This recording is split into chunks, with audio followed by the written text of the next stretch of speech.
The tragic mystery of the Cowen family murders.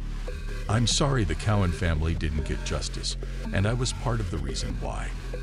These haunting words, spoken by an officer who once investigated this case, reflect the lasting sorrow and frustration surrounding one of the most gruesome and perplexing crimes in Oregon's history. The disappearance and subsequent massacre of the Cowen family was so shocking and horrifying that, to this day, the full truth remains elusive. It is a case so random and tragic that by the end of this story, you might wish the family had never been found. That's because the brutal reality of their deaths is even more heart-wrenching than anyone could have imagined.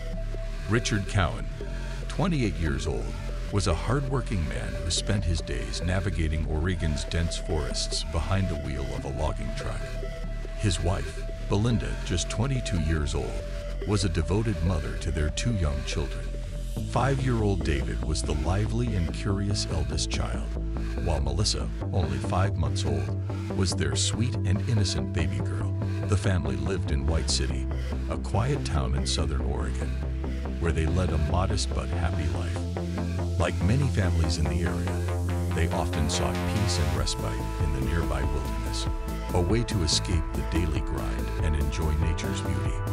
In 1974, during the Labor Day weekend, the Cowens decided to take a spontaneous trip to Carberry Creek, a serene spot near Copper, Oregon. This wasn't a reckless or ill-prepared venture into the unknown. The Cowens were locals who knew the surrounding forests intimately. They had spent countless weekends exploring the area and had always felt safe and comfortable in those woods. However, this trip would mark the beginning of a chilling and devastating chapter in their lives. Richard's original plan for the weekend was to work on the family's driveway. But when those plans fell through, they decided to pack up their car and head to the great outdoors instead. They brought along their loyal basset hound, Droopy, and set off for what they expected to be a relaxing and enjoyable getaway. Carberry Creek, a remote yet peaceful location, seemed like the perfect destination.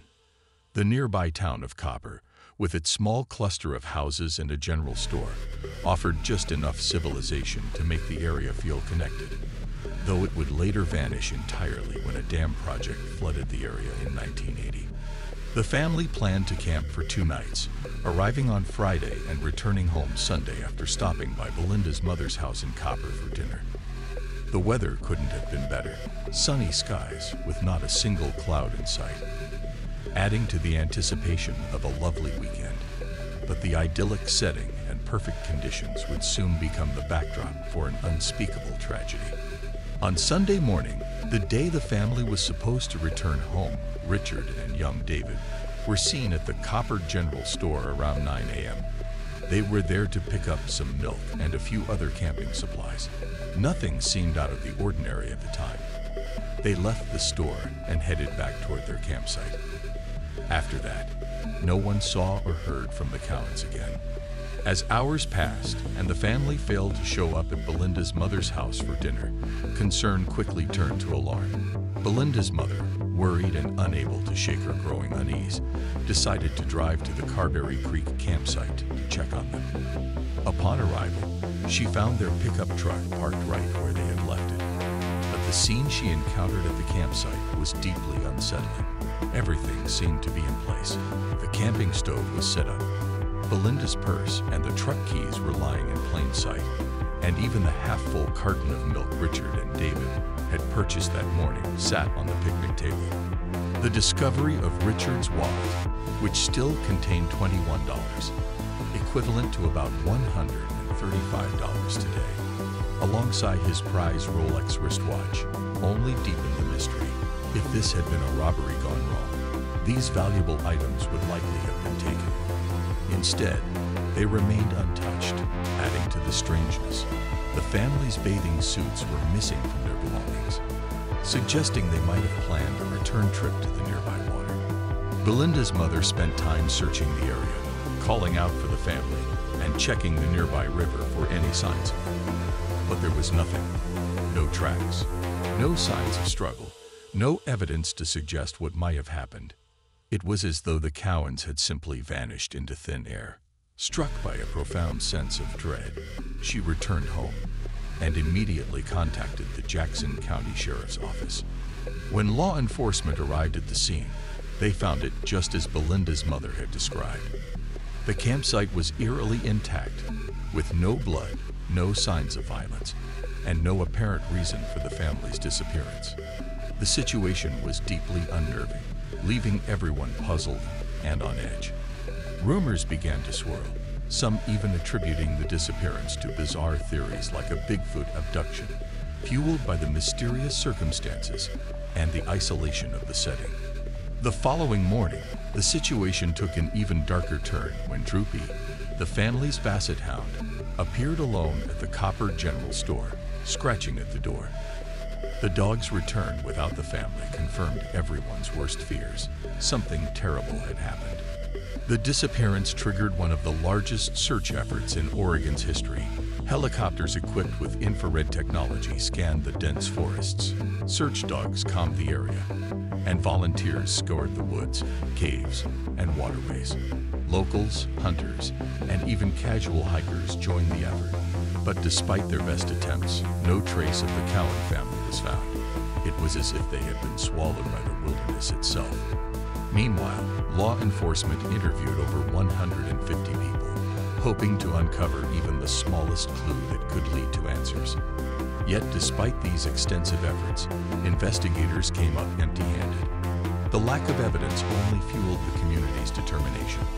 Residents pooled together a $2,000 reward, equivalent to over $13,000 today, in hopes of incentivizing anyone with information to come forward. The family's disappearance captured national attention, with media outlets like the New York Post covering the case.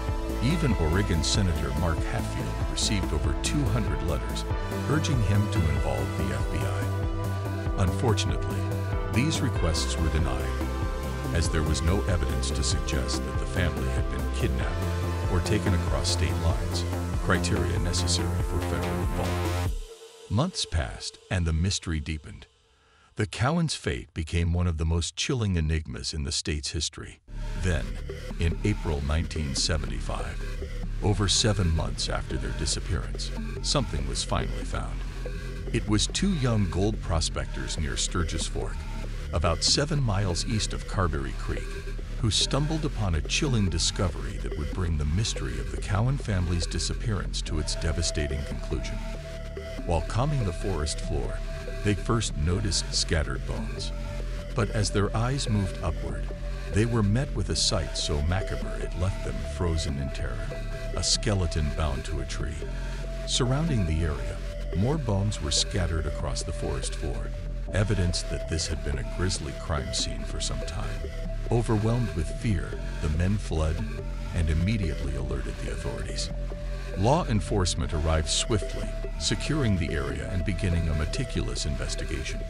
They soon confirmed the skeletal remains were those of Richard Cowen, identified through dental records. The forest now held a crime scene that seemed ripped straight from a nightmare. Determined to uncover the fate of the rest of the Cowen family, police expanded their search.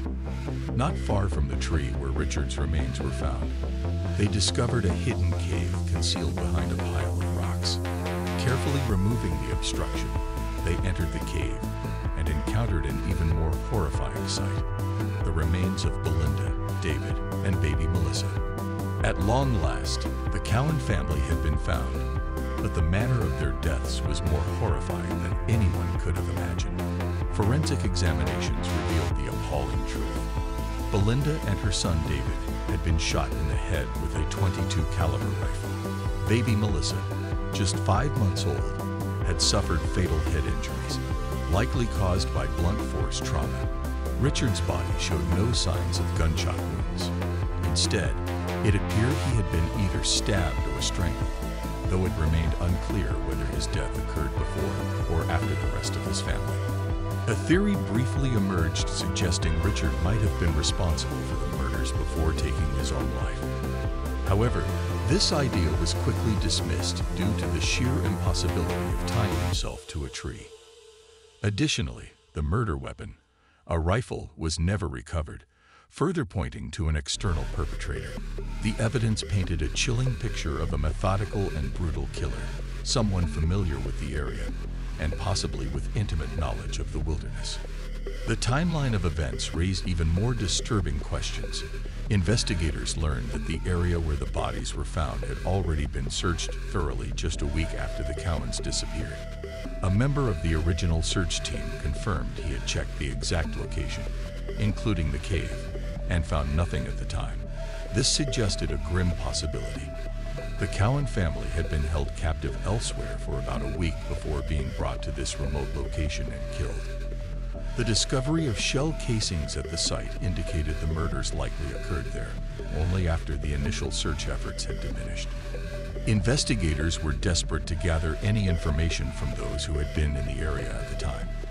One elderly couple camping at Carberry Creek reported seeing a man, a woman, and another man in a pickup truck near the Cowens campsite on Sunday, September 1st. The couple noted something unsettling about the group, as though they were waiting for someone to leave before packing up. Could this have been the Cowen family, held at gunpoint by their killer? The search for suspects eventually led to Dwayne Lee Little, a man whose violent past and suspicious actions placed him at the center of investigators' attention. In 1974, Dwayne was 25 years old and living near the Oregon wilderness. His history was deeply disturbing.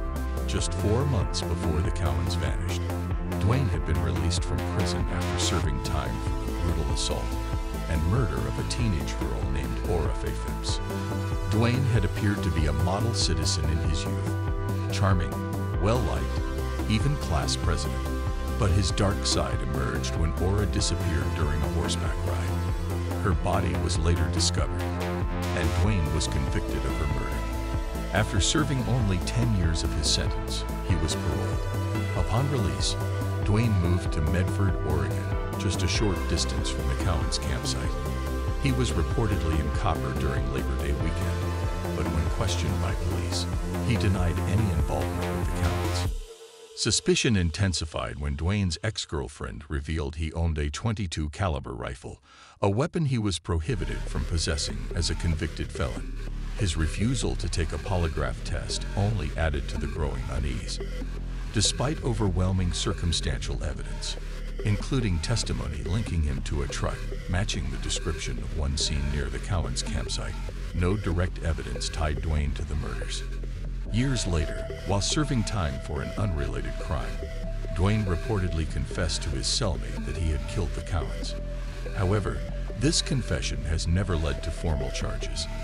Now 75 years old and still incarcerated, Dwayne remains a figure of suspicion. His possible role in the Cowen family murders an enduring enigma. This haunting case continues to captivate and horrify, leaving behind questions that may never be answered. Was Dwayne Lee Little truly responsible for this unspeakable act? And if so, did he act alone? The Cowen family's surviving relatives still hope that one day justice will prevail. What do you think? Could Dwayne Lee Little have been the perpetrator of this horrifying crime? Share your thoughts and theories below.